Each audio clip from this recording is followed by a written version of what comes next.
कहानी की शुरुआत में हम एक अमीर मगर शराबी आदमी को देखते हैं जिसका नाम डाइसू है। उसने आज भी बहुत सारी शराब पी ली थी जिस वजह से उसे गिरफ्तार कर लिया जाता है। वहाँ डाइसू पुलिस वालों से काफी बदतमीजी करता है, मारपीट करता है, मगर तभी उसका दोस्त वहाँ आकर पुलिस वालों से माफी मांगता है और डाइसू को बचाकर वहाँ से ले जाता है। वो जब पुलिस स्टेशन से बाहर आते हैं तो एक पब्लिक टेलीफोन से डाइसू अपने घर कॉल करता है, जहाँ कॉल उसकी बेटी उठाती है। वो अपनी बेटी से कहता है, मेरी प्यारी बेटी, मैं आज घर जल्दी आऊंगा और तुम्हारे लिए बहुत सारे तोहफे और खिलौने भी लाऊंगा, अपने पापा का इंतजार करना। इसके बाद उसका दोस्त फोन करने लगता है और डाइसू बाहर आ जाता है। फोन करके जब उसका दोस्त बाहर देखता है और डाइसू को बुलाता है तो वो वहाँ नहीं था। उसका दोस्त उसे ढूंढने की काफी कोशिश करता है मगर वो कहीं नहीं मिलता क्योंकि उसे किसी ने अगवा कर लिया था, जो उसके सामान को देखकर पता चल रहा था, जो सड़क पर गिरा हुआ। अब अगले ही सीन में हम डाइसू को एक जगह पर कैद देखते हैं। वो दरवाजे के छोटे सी रास्ते से अपना सर बाहर निकालता है और वो आदमी जो उसे खाना देने आया था उससे पूछता है कि आखिर मैंने ऐसा क्या गुनाह किया है जो तुमने मुझे इस तरह से कैद किया हुआ है।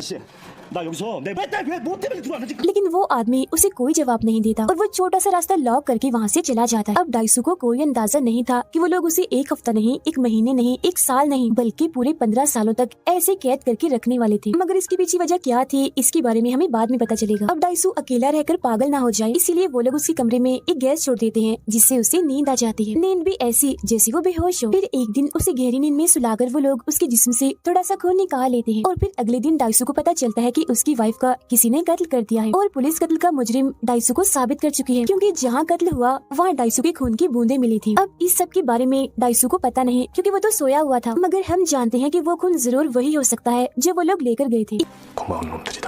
ये जानकर डाइसू काफी टूट जाता है और दुखी भी हो गया था, इसीलिए अपनी बाजू काट कर अपनी जान लेने की कोशिश करता है। लेकिन जिन लोगों ने उसे कैद किया हुआ था वो दोबारा से उसका इलाज करके बिल्कुल ठीक कर देते हैं, लेकिन वो फिर भी बाज नहीं आता। एक बार नहीं बल्कि कई बार अपनी जान लेने की कोशिश करता है, जहाँ वो लोग भी बार बार उसका इलाज करके मरने से उसे बचा लेते हैं। ऐसा लग रहा था कि किसी वजह से वो ये नहीं चाह रहे कि डाइसू मरे, वो उसे जिंदा रखना चाहते थे। अब डाइसू को एक आइडिया आता है। खाने के लिए उसे जो स्टिक्स मिली थी उनकी मदद से वो दीवार को खोदने लगता है। ऐसा वो अपना वक्त गुजारने के लिए करता है। फिर ऐसे करते करते 15 साल गुजर जाते हैं। वो एक ईंट को हटाने में भी कामयाब हो गया था, जहाँ से वो पूरे शहर को देख पा रहा था। वो इस वजह से भी काफी खुश था कि 15 साल का ये अजाब वक्त भी खत्म हो गया है। उसका अब बस एक ही मकसद था, बाहर जाकर उस इंसान को ढूंढना जिसने उसे यहाँ कैद करके उसके 15 साल जहन्नुम जैसे बना दिए। वो आज रात सो जाता है इस उम्मीद में कि कल मैं यहाँ से निकल जाऊंगा, मगर सुबह उठकर जब उसकी आँख खुलती है वो फौरन ही बड़े अलग ही अंदाज से एक सूटकेस से बाहर निकलता है। और क्योंकि वो सूरज को 15 सालों के बाद देख रहा था, इसलिए सूरज की रोशनी वो बर्दाश्त नहीं कर पाता और उसे कुछ भी दिखाई नहीं दे रहा था। फिर जब वो नॉर्मल होता है तो उसी बिल्डिंग पर वो एक और आदमी को देखता है जो छत से कूदकर अपनी जान लेने वाला था। वो उस आदमी के पास जाकर अजीब तरह से उसे देखने और सूंघने लगता है क्योंकि इतने वक्त के बाद उसने किसी इंसान को देखा था। डाइसू उसे अपनी सारी कहानी बताता है जो उसके साथ हुआ, ताकि उस आदमी के अंदर थोड़ा हौसला पैदा हो और जीने की चाहत उसके अंदर जग जाए और वो अपनी जान ना ले। जिसके बाद डाइसू वहाँ से चला जाता है, मगर हम देखते हैं कि उसके समझाने के बावजूद भी वो इंसान कूदकर अपनी जान ले ही लेता है। ये सब देख उसे हैरानी नहीं होती बल्कि वो मुस्कुराने लगता है और मन ही मन में कहता है कि कैसी अजीब बात है ना, जब हम खुश होते हैं, हंसते हैं तो पूरी दुनिया हमारे साथ हंसती है, मगर जब हम रोते हैं तो हमारे साथ कोई नहीं होता, हमें अकेला ही रोना पड़ता है। यहाँ उसे पता चलता है कि 2003 है और सब कुछ उसके लिए नया है। वो शीशे के बॉक्स के पास बैठकर मछलियों को बड़े गौर से देखने लगता है। इतनी ही देर में एक भिखारी उसके पास आता है, उसे एक मोबाइल कुछ पैसे देते हुए कहता है कि ये रखो, मगर इस बारे में मुझसे कुछ मत पूछना क्योंकि मैं खुद नहीं जानता, बस ये तुम तक पहुंचाने का कहा था। जिसके बाद वो यहाँ से चला जाता है। इसके बाद डाइसू एक होटल में बैठा होता है, जहाँ तभी उसी मोबाइल पर किसी की कॉल आती है। वो जब उस कॉल को उठाता है तो पता चलता है कि कॉल पर वही आदमी है जिसने उसे इतने सालों तक कैद करके रखा हुआ था। वो आदमी इससे पूछता है, तुम्हें कैसा लग रहा है आजाद होकर, मगर डाइसू उसकी बात को नजरअंदाज करके बार बार उससे एक ही बात पूछता है कि आखिर तुमने मेरे साथ ऐसा क्यों किया। जिस पर वो अगवा करने वाला आदमी कहता है, तुम एक बार अपनी जिंदगी में झांको और फिर सोचो कि तुम कौन हो और तुमने अपनी जिंदगी में क्या क्या काम किए हैं। इतना बोलकर वो कॉल काट देता है। डाइसू काफी थक गया था तो वो बेहोश हो जाता है। फिर जब उसकी आंखें खुलती हैं तो वो अपने सामने एक कम उम्र लड़की को पाता है जिसका नाम मीडू है। वो इसी होटल में जॉब करती है। वो डाइसू की लिखी सारी डायरीज पढ़ने लगती है, जो बात डाइसू को बिल्कुल भी अच्छी नहीं लगती। वो फौरन उससे अपनी सारी डायरीज ले लेता है। फिर अगली सुबह वो अपनी खोई हुई बेटी को ढूंढने जाता है। उसे पता चलता है कि किसी ने उसकी बेटी को गोद ले लिया है और अब वो इस मुल्क में नहीं रहती। यहाँ डाइसू को उसकी वाइफ की याद भी आती है जिसकी कत्ल का इल्जाम उसी के सर पर है। वो फिर ये फैसला करता है कि मैं अपनी वाइफ की कब्र पर तब तक नहीं जाऊंगा जब जब तक मैं उसके कातिल को ढूंढ ना लूं। फिर अब डाइसू अलग अलग होटल्स में जाता है क्योंकि उसे कहीं का भी जायका पसंद नहीं आता। वो उस होटल जैसा जायका ढूंढ रहा था जिसका खाना उसने तब खाया था जब वो कैद था। वो उसका जायका आज तक नहीं भूल पा रहा था। कई सारे होटल्स का खाना चखने के बाद वो उस होटल में पहुंच ही जाता है जिसका खाना उसने 15 सालों तक खाया था। खाना पहुंचाने वाले का पीछे करते हुए वो वहीं पहुंच जाता है जहां उसे कैद किया हुआ था। यहाँ पर और भी बहुत सारे लोगों को अलग अलग कमरों में कैद किया हुआ था। ये किस्म की जेल थी। डाइसू जेल के मैनेजर को पकड़ लेता है। वो उसके मुंह में कपड़ा ठोंस कर उसके पूरे जिस्म पर टेप्स लगाकर बांध लेता है और उससे बस एक ही सवाल वो पूछता है कि तुम्हें ऐसा करने के लिए किसने पैसे दिए थे, जिस पर वो मना कर देता है कि मैं इस बारे में कुछ नहीं जानता। अब डाइसू एक एक करके उसके 15 दांत तोड़ देता है और बड़ी बेरहमी से उन्हें बाहर भी निकाल लेता है। और तो और वो यहाँ पर काम करने वाले लोगों को भी बहुत मारता है, मगर वो लोग काफी ज्यादा थे तो वो खुद भी काफी जख्मी हो गया था। वो फिर अधमरी हालत में खून में लथपथ बाहर आता है और फौरन गिर जाता है, जहाँ तभी एक आदमी उसकी मदद करता है और फौरन उसे गाड़ी में बिठाता है। हैरत ये थी कि वो डाइसू को उसका नाम लेकर बुला रहा था, जिससे डाइसू को उस पर शक हो जाता है, मगर उसमें इतनी हिम्मत नहीं थी कि उसका पीछा करता। डाइसू को जब होश आती है तो वो अपने सामने मीडू को पाता है जिसने उसके सारे जख्मों को सीकर बिल्कुल ठीक कर दिया था। वो अपने साथ कुछ ऑडियो टेप्स भी लाया था जिन्हें एक एक करके वो सुनने लगता है। यहाँ उसे सिर्फ एक ही बात पता चलती है और वो ये कि जिस आदमी ने भी उसे अगवा करके कैद किया था उसे डाइसू से बस एक ही शिकायत थी कि वो बोलता बहुत है और उसकी जुबान बहुत चलती है। इसके बाद वो अपने उसी दोस्त के पास जाता है जिससे 15 साल पहले वो अलग हो गया था, जो उसे पुलिस से आजाद करके लाया था। जैसे वो डाइसू को देखता है उसे गले से लगा लेता है। वो काफी जज्बाती हो गया था इसीलिए रोने लगता है। डाइसू अपने दोस्त के कंप्यूटर में अपनी आईडी लगाता है जिसे चेक करने पर उसे पता चलता है कि उसके ऊपर जो केस चल रहा है अपनी वाइफ के कत्ल का, वो कल पूरी तरह से खत्म हो जाएगा, जिसका मतलब था कि डाइसू अब पूरी तरह से आजाद होने वाला है। उसका दोस्त उसे कहता है तुम्हें अपनों में से ही किसी को या जो तुम्हारे आस पास है उनमें से ही किसी को ढूंढना चाहिए, क्योंकि इन्हीं में से कोई एक है जो तुम्हारे साथ ही सब कर रहा है। ये सुन डाइसू को उसी लड़की मीडू पर शक होता है क्योंकि उसने बगैर किसी वजह से डाइसू की मदद की थी। वो मीडू को पकड़कर उसे बांध देता है और काफी मारकर उसे पूछताछ करने लगता है, मगर तभी उसके पास उसके दोस्त की कॉल आती है जो बताता है कि मैंने उस अगवा करने वाले की आईडी को चेक करके ये पता लगवा लिया है कि वो कहाँ रहता है, मतलब जो उसका ठिकाना है। अब यहाँ हैरत ये थी कि वो पता कहीं और का नहीं बल्कि डाइसू के सामने वाली बिल्डिंग का था। वो फौरन उस बिल्डिंग में जाता है जहाँ उसे वही आदमी मिलता है जिसने जख्मी हालत में उसकी मदद की थी, जो उसे उसका नाम लेकर बुला रहा था। यहाँ हमें इस आदमी का नाम पता चलता है, इसका नाम वोजिन होता है। वो डाइसू को देखकर मजाकिया उस पर हंसने लगता है, जो देखकर डाइसू को गुस्सा आ गया था और वो फौरन आकर उसे गले से पकड़ लेता है, जिस पर वो डाइसू से कहता है अगर तुम चाहो तो मुझे मार सकते हो। वो फिर उसे अपना सीना दिखाता है जिस पर टांगों के निशान थे और कहता है कि मेरे अंदर एक चिप डिवाइस है और ये देखो रिमोट भी है, अगर मैं चाहूँ तो रिमोट दबाकर भी खुद को मार सकता हूँ, तो मौत से मरने से तो मुझे डर नहीं लगता। और हाँ, अब तुम जान ही गई हो कि मैंने तुम्हें वहाँ कैद किया था, तो अब ध्यान से मेरी बात सुन लो। तुम्हारे पास मजीद 5 दिन है। अगर तुमने पता लगवा लिया कि मैंने तुम्हें 15 सालों तक कैद क्यों रखा था तो मैं खुद को मार लूंगा, लेकिन अगर तुम पता ना लगवा सके तो मैं मीडू को मार दूंगा। यानी उस लड़की को इतना कहकर वो यहाँ से चला जाता है। डाइसू भी अब उसे कुछ नहीं कहता और जाने देता है, क्योंकि वो भी जानना चाहता था कि आखिर मैंने ऐसा क्या किया जो मुझे इतनी बड़ी सजा मिली। अब जब डाइसू मीडू के पास आता है तो देखता है कि जेल के मैनेजर और उसके लोगों ने मीडू को पकड़ा हुआ है और उसे बंदी बनाया हुआ है। वो अब डाइसू को भी पकड़ लेता है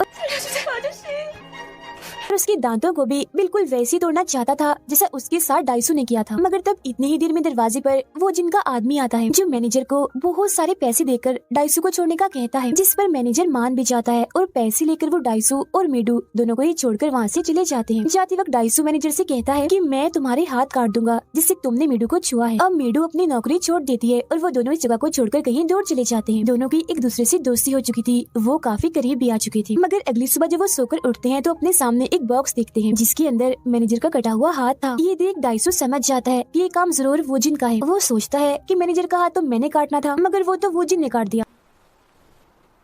आखिर उसे हाथ काटने वाली बात कैसे पता चली? उसे यहाँ पर शक हो जाता है कि जरूर किसी तरह वोजिन ने हम पर नजर रखी हुई है। इसीलिए वो बिजली की एक दुकान पर जाता है और अपने कपड़े, जूते, सारी चीजें चेक करवाता है। तब उसे पता चलता है कि उसके जूते में एक चिप लगी हुई थी, जिसकी मदद से वोजिन उनकी सारी बातें सुन रहा था और उन पर नजर रखी हुई। फिर डाइसू जब रिसर्च करता है तो उसे एक स्कूल के बारे में पता चलता है। ये वही स्कूल था जिसमें वो पढ़ता था। वो स्कूल में जाकर छानबीन करने लगता है जहाँ उसे एक लड़की के बारे में पता चलता है, मगर उसकी तस्वीरें वहाँ से हटा दी गयी थी। तब डाइसू अपने दोस्त को कॉल करके पूछता है क्या तुम इस लड़की के बारे में जानते हो? जिस पर उसका दोस्त कहता है कि हाँ, ये तुम्हारी क्लास में तो पढ़ा करती थी, मगर एक दिन उसने नदी में कूदकर अपनी जान ले ली और ये लड़की पूरे स्कूल में बदनाम थी क्योंकि लोगों का कहना था कि वो अच्छी लड़की नहीं है, उसने गलत ताल्लुक बनाए हुए हैं। अब यहाँ साइड में ही अपने सिस्टम पर वो जिन भी बैठा हुआ था। उस लड़की के बारे में ये सारी बातें सुनकर उसे बहुत बुरा लगता है, इसीलिए वो डाइसू के दोस्त के पास जाकर उसे इतना पीटता है कि जान से ही मार डालता है।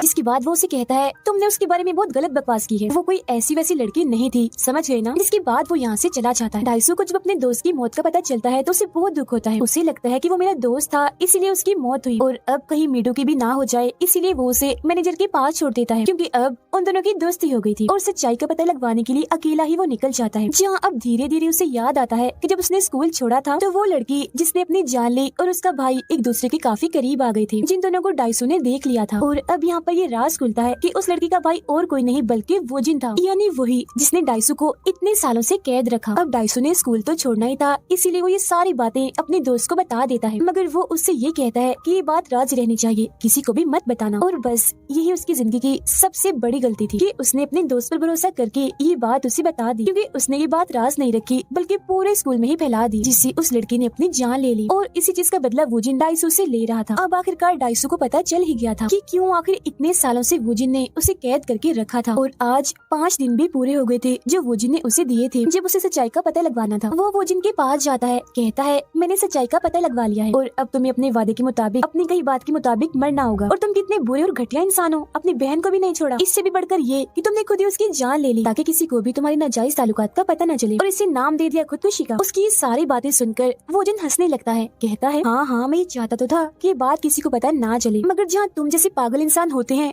वहाँ ऐसा कहाँ होता है। राज राज नहीं रहते, सिर्फ तुम्हारे मुंह खोलने की वजह से ये बात सबको पता चल गई। मेरी बहन ने सबके दबाव में आकर अपनी जान ले ली। और हाँ, तुम एक मजे की बात बताऊं, मैंने तुम्हें और मीडू को हिप्नोटाइज किया था, मतलब कि तुम्हारे दिमागों को कुछ वक्त के लिए अपने कंट्रोल में कर लिया था। इसीलिए जागने के बाद तुम सब कुछ बिल्कुल वैसा ही कर रहे थे जैसे तुम्हें करने को कहा गया था। मतलब कि तुम और मीडू जो एक दूसरे के करीब आए वक्त गुजारा वो बस कुछ देर का था जो हमने करवाया।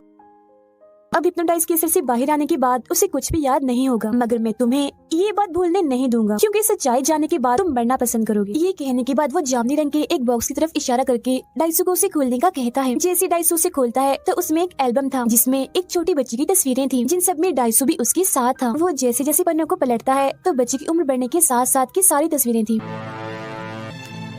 और सबसे आखिरी तस्वीर थी मीडू की। जी हाँ, बिल्कुल मीडू की। इसका मतलब ये था कि मीडू और कोई नहीं बल्कि डाइसू का अपना ही खून है। वो उसकी बेटी ही है जिसे अब वो प्यार करता है और उसके करीब भी आ चुका है। ये जानकर उसे पहले तो धक्का लगता है, मगर फिर एक ही दम वो आग बगोला हो जाता है। गुस्से में आकर वो जिन पर हमला कर देता है, मगर वो जिन का गार्ड उसे पकड़ लेता है और काफी बुरी तरह उठा कर वो उसे मारता है। वो उसे इतना मारता है कि अधमरा कर देता है, मगर इससे पहले वो उसे जान से मारता वो जिन अपने ही गार्ड को गोली से उड़ा देता है। अब वोजिन मैनेजर के पास कॉल करता है, जिससे हमें पता चलता है कि मैनेजर भी उसके साथ मिला हुआ है। उसके सामने मीडू थी जिसके सामने भी बिल्कुल वैसा ही जामुनी रंग का बॉक्स था, जिसे अब कुछ ही देर में खोलकर ये सारी सच्चाई मीडू को भी बतानी थी। डाइसू उससे बात करता है, कहता है चाहे कुछ भी हो जाए तुम प्लीज उस बॉक्स को मत खोलना। इसके बाद डाइसू गुस्से में वोजिन से कहता है कि अगर मीडू को इस बारे में पता चला तो मैं तुम्हारी जान ले लूंगा और तुम्हारे टुकड़े टुकड़े कर दूंगा। मगर अगले ही पल वो पूरी तरह से टूट जाता है और फूट फूट कर रोने लगता है और वोजिन के आगे गिड़गिड़ाने लगता है, झुक जाता है उसके आगे, कहता है कि मैं सारी जिंदगी तुम्हारा गुलाम बन के रहूंगा, लेकिन प्लीज मीडू को इस बारे में कुछ पता नहीं चलना चाहिए।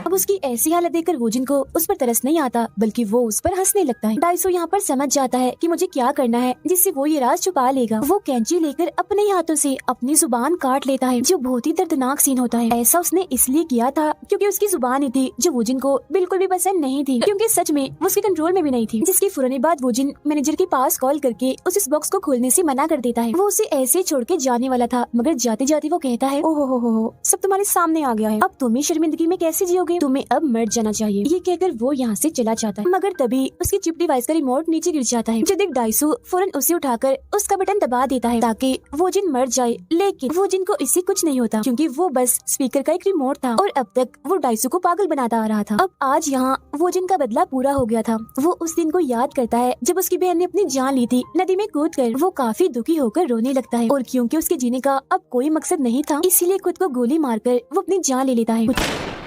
कुछ वक्त के बाद हम डाइसू को देखते हैं जो इसी शर्मिंदगी के साथ जी रहा है और फिर तंग आकर एक दिन वो एक डॉक्टर के पास जाता है और कहता है कि तुम मेरे दिमाग से उन सब यादों को मिटा दो जिनमें मेरी बेटी का जिक्र है। जिस पर वो डॉक्टर कहती है मैं ऐसा कर तो दूं, मगर जो एक्सपेरिमेंट करके मैं तुम्हारी यादें मिटाऊंगी वो एक्सपेरिमेंट फेल भी हो सकता है। मगर डाइसू फिर भी ये एक्सपेरिमेंट करवाना चाहता है क्योंकि वो इन बुरी यादों से जान छुड़ाना चाहता है। जिसके बाद डॉक्टर उसकी वो यादें मिटा देती है और जब उसकी आंखें खुलती है तो वो बिल्कुल अकेला था। मीडू उसकी तलाश करते करते वहाँ आ जाती है और फौरन उसके गले से लग जाती है। डाइसू के चेहरे पर भी मुस्कुराहट आ गई थी, मगर तभी धीरे धीरे वो रोने लगता है, जिसका मतलब साफ था कि उसका एक्सपेरिमेंट फेल हो गया है और डाइसू को अभी भी सब कुछ याद है और हमेशा याद रहेगा, जो उसे तकलीफ देता रहेगा। अब कहानी हमें ये सबक दे रही है कि जितना हो सके उतना ही हमें गलतियों से बचना चाहिए, मगर अगर कोई दूसरा इंसान गलती कर दे तो हमें उसका राज रखना चाहिए, उसकी बात किसी को भी नहीं बतानी चाहिए, हमेशा अपने दिल में दफन कर लेनी चाहिए, क्योंकि अगर जाने जाने में हमने उसकी बात किसी को बता दी तो हो सकता है कि उसकी हमें सजा भुगतनी पड़े। जैसा हमने दूसरों के साथ किया हो वैसा हमारे साथ ना हो जाए, जैसा कि डाइसू के साथ हुआ। इसीलिए हमेशा दूसरों की बातों को नजरअंदाज करना सीखें और अपनी जुबान पर जितना हो सके काबू रखें। और इसी मैसेज के साथ ही ये कहानी इधर ही खत्म हो जाती है।